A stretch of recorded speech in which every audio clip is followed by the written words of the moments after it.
Il y a encore quelques années, une petite poignée de personnes créaient du contenu sur Internet. On peut dire que ça se divisait en deux catégories principales. La première catégorie, c'était un peu les passionnés, les personnes qui faisaient ça vraiment par amour du contenu, qui voulaient proposer de vraies œuvres, ou encore les petits geeks d'Internet qui voulaient toucher à de nouvelles plateformes et à de nouveaux outils. La deuxième catégorie, c'est plus la catégorie des entrepreneurs, ceux qui se lançaient un peu plus par opportunisme, parce qu'ils avaient compris l'opportunité de la création de contenu, ils avaient compris que ça leur offrirait une visibilité qui leur permettrait de scaler leur activité. Et avec le temps, avec l'avènement des contenus courts et le fait qu'on ait développé des outils de montage qui permettent aux gens de faire de jolies vidéos en un clin d'œil, on a vu de plus en plus de gens commencer à documenter leur vie. Et je trouve que c'est archi bien. Parce que documenter ton quotidien, ça peut changer ta vie en plein de points. Le seul problème, c'est qu'une grande majorité des gens qui commencent à documenter leur vie se questionnent pas sur le pourquoi ils font ça. Ils font ça de manière non intentionnelle et ils se contentent juste de documenter de manière lisse et avec le temps, ils ne font aucune audience. C'est le premier point de cette vidéo. Il faut que tu commences par pourquoi est-ce que tu documentes. Un bon exemple de personnes qui, selon moi, ont rien compris à pourquoi documenter sa vie, ce sont ceux que j'appelle les clones et les clowns de Dubaï. Ce sont en général des personnes qui se prétendent entrepreneurs et à qui on a soufflé au coin de l'oreille que créer du contenu, ça allait propulser leur business, que ça allait les faire exploser parce que ça allait développer leur personal branding, leur marque personnelle. Qu'est-ce qu'ils font? Ils achètent une caméra, ils louent quelques jours ou une petite après-midi sur un yacht à Dubaï et bam, la vidéo sort. Une journée dans ma vie de millionnaire de 19 ans à Dubaï. Le résultat de la vidéo, 103 vues. Tout l'argent du monde, ça suffit pas à rattraper une vidéo médiocre et vide de sens. Il y a beaucoup de gens qui se trompent quand on leur dit qu'il faut qu'ils commencent à documenter leur vie pour en tirer des bénéfices. Ils pensent qu'ils ont juste à allumer une caméra, raconter leur quotidien de manière lisse, sans y apporter aucune profondeur, et qu'ils vont en tirer des bénéfices. Il y a quelque chose en marketing qui s'appelle le What's in it for me. Qu'est-ce que ça a à m'apporter? Les personnes, quand ils cliquent sur une vidéo ou quand ils lisent un contenu, consciemment ou non, ils se demandent toujours ça. Qu'est-ce que ça a à m'apporter?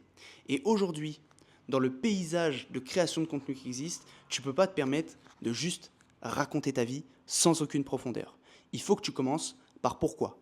Pourquoi est-ce que tu crées du contenu? Qu'est-ce que tu veux apporter aux gens? Qu'est-ce que tu veux créer chez eux comme changement? Et qu'est-ce que tu veux donner comme valeur au monde? Courant 2024, il y a un mec qui a commencé à créer du contenu sur YouTube et qui a explosé très vite. Il s'appelle Daniel Dalen. Je t'invite à chercher son nom si tu ne le connais pas. C'est un gars entrepreneur qui gère plusieurs entreprises, qui a commencé à vloguer sur YouTube. Donc, en soi, vloguer, il n'y a rien de nouveau.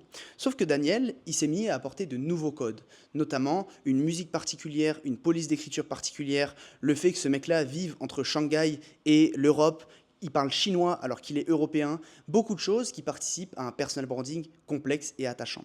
Quelque chose qui participait aussi à ce personal branding, c'est des miniatures très particulières où il écrivait POV, Point of View. C'est un mot qui veut dire point de vue et qui définissait le fait qu'il faisait des vlogs.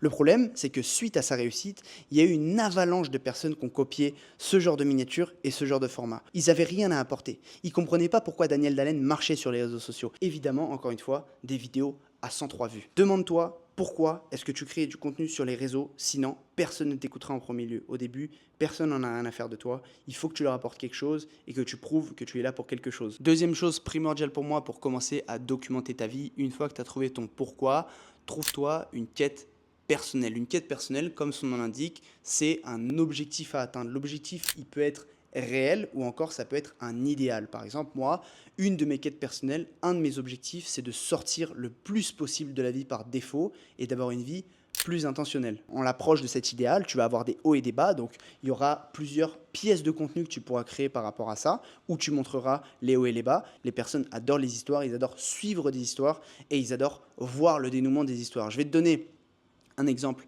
un peu trivial.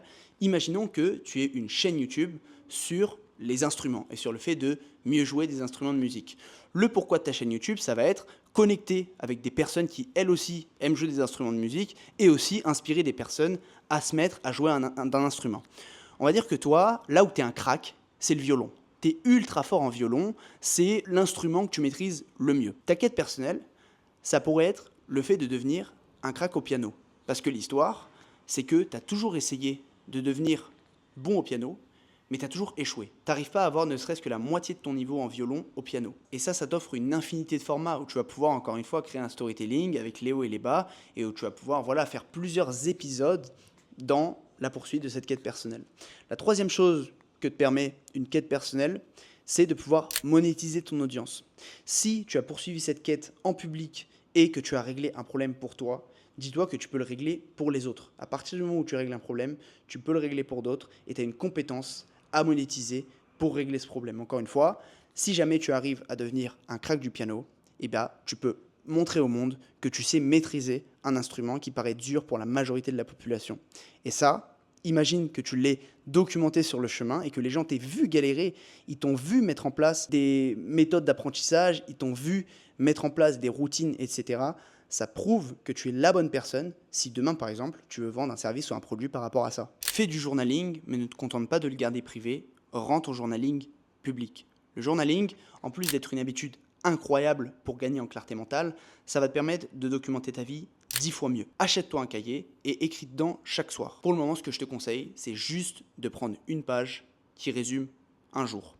Au début, quand tu vas commencer à écrire dans ton journal, ça sera très futile, tu vas avoir du mal, tu vas te demander pourquoi tu fais ça, ça sera très factuel, tu vas juste développer ce que tu as fait dans ta journée et tu comprendras pas trop. Mais c'est dans ce moment-là qu'il faut un peu t'accrocher parce que c'est à force d'écrire que tu vas développer un nouveau niveau de pensée et un nouveau niveau de conscience. À force d'écrire, tu vas commencer à créer des ponts entre tes idées, tu vas commencer à voir des choses que tu ne voyais pas avant. Imaginons qu'aujourd'hui, tu sors de ton appartement, tu tombes sur ta voisine qui est en train de sortir ses poubelles. Il se trouve que vous parlez quelques secondes et au moment où vous vous mettez à parler, son sac poubelle se déchire et toutes ses ordures tombent sur tes pieds. Tu vas être énervé, tu vas être agacé.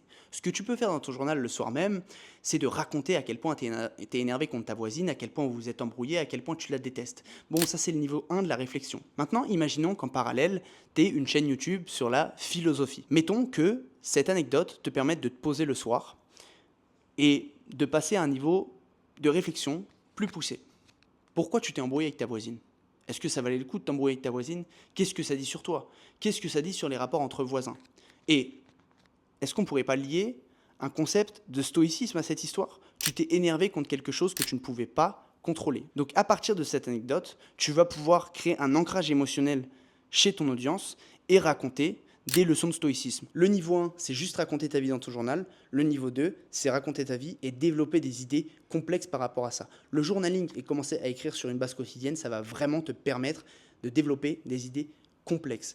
Maintenant, moi, ce que je te propose de faire, au lieu de garder ça privé, c'est de rendre ton journal public. Et c'est là que ça devient croustillant, parce qu'au début, pour créer du contenu facilement et efficacement sur les réseaux sociaux, c'est ça que tu vas chercher à faire. Le journal public, c'est le croisement entre 3 besoins fondamentaux que tous les êtres humains ont.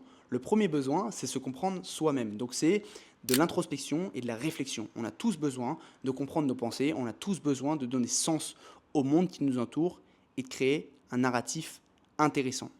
La deuxième chose et le deuxième besoin fondamental que ça remplit, c'est le besoin de créativité. On a tous besoin, dans une certaine mesure, d'être créatif. Ce que tu vas faire en créant un journal public, c'est que tu ne vas pas seulement écrire ta vie une seule page par soir. La chose que tu vas faire, c'est que tu vas mettre un format par rapport à ces pensées. Tu vas commencer à les packager. Tu vas commencer à packager l'embrouille avec ta voisine, par exemple. L'embrouille avec ta voisine, ça peut donner un mail intéressant, ça peut donner une vidéo YouTube intéressante sur le stoïcisme, ça peut donner un réel intéressant, ça peut donner plein de choses intéressantes à partir d'un moment de vie. La troisième chose et le troisième besoin fondamental que ça remplit, c'est le gain d'argent. En créant un journal public, tu vas attirer et impacter des gens qui voudront te suivre et te soutenir pour qui tu es.